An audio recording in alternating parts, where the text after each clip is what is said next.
Welcome back to Vani recipes. ఇవాళ నేను పప్పుతో ఏ విధంగా కిచిడి చేసుకోవాలో చూపిస్తానండి. చాలా సింపుల్గా చేసుకోవచ్చు, పిల్లలు కూడా ఇష్టంగా తింటారు కదా. సో గ్లాస్ రైస్ తీసుకున్నాను, అదే గ్లాస్తో హాఫ్ కప్పు పెసరపప్పు, అదేవిధంగా హాఫ్ కప్పు కందిపప్పు తీసుకున్నాను. వీటిని బాగా వాష్ చేసుకోవాలి ఫస్ట్. ఇవి వాష్ చేసుకున్న తర్వాత ఇందులో అదే గ్లాస్తో 5 గ్లాస్ వాటర్ని యాడ్ చేస్తున్నాను. వాటర్ ఎక్కువ వేస్తేనే కొంచెం స్మూత్గా ఉంటుందండి, లేదంటే మెదగదు. చిన్నగా కొంచెంగా పసుపు, అదేవిధంగా ఒక చిన్న టేబుల్ స్పూన్ నెయ్యిని యాడ్ చేసి అది బాగా కలిపేసుకున్నాక ఒక 3 విజిల్స్ పెట్టుకోండి. ఇప్పుడు ఈ విధంగా చూడండి, బాగా మెత్తగా అయిపోయి ఉంటుంది.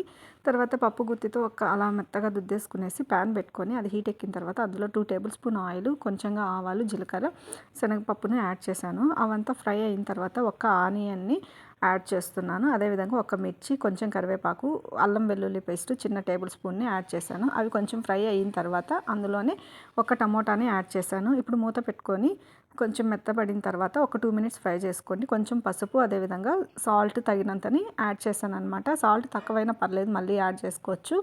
ఒక టేబుల్ స్పూన్ కారపొడిని, అదేవిధంగా కొంచెంగా ధనియాల పొడిని యాడ్ చేశాను. కొంచెం జీలకర్ర పౌడర్ని వేయించి పెట్టి మిక్సీ పట్టుకున్నది యాడ్ చేసి ఇప్పుడు అదంతా మనం పక్కన స్మాష్ చేసి పెట్టుకున్నది పప్పు రైస్ ఇందులో కలిపేసుకొని 2 గ్లాస్ హాట్ వాటర్ని ఇందులో యాడ్ చేస్తున్నాను. అది బాగా తిప్పుకోవాలి, మొత్తం కలిసే విధంగా తిప్పేసుకోవాలి. బాగా ఫ్రై అయితే అప్పుడే బాగుంటుంది. వాటర్లో కాసేపు బాయిల్ అవ్వాలి, 2 to 3 మినిట్స్.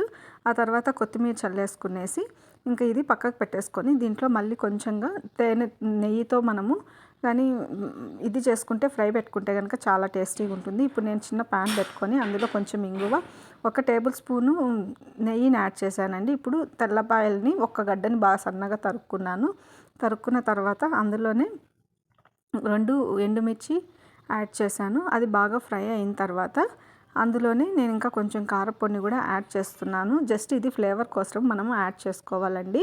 పిల్లలకి అయితే చాలా ఇష్టంగా తింటారు కదా. సో వాళ్ళకి ఈ విధంగా చేసి పెడితే మనం లంచ్ బాక్సులు కూడా చేసి ఇచ్చేయచ్చు. మార్నింగ్ బ్రేక్ఫాస్ట్ కూడా హడావిడి లేకుండా చేయొచ్చు అనమాట. చూడండి ఇప్పుడు రెడీ అయిపోయింది. కొంచెం చల్లగా అయిన తర్వాత సర్వ్ చేసుకోవడమే.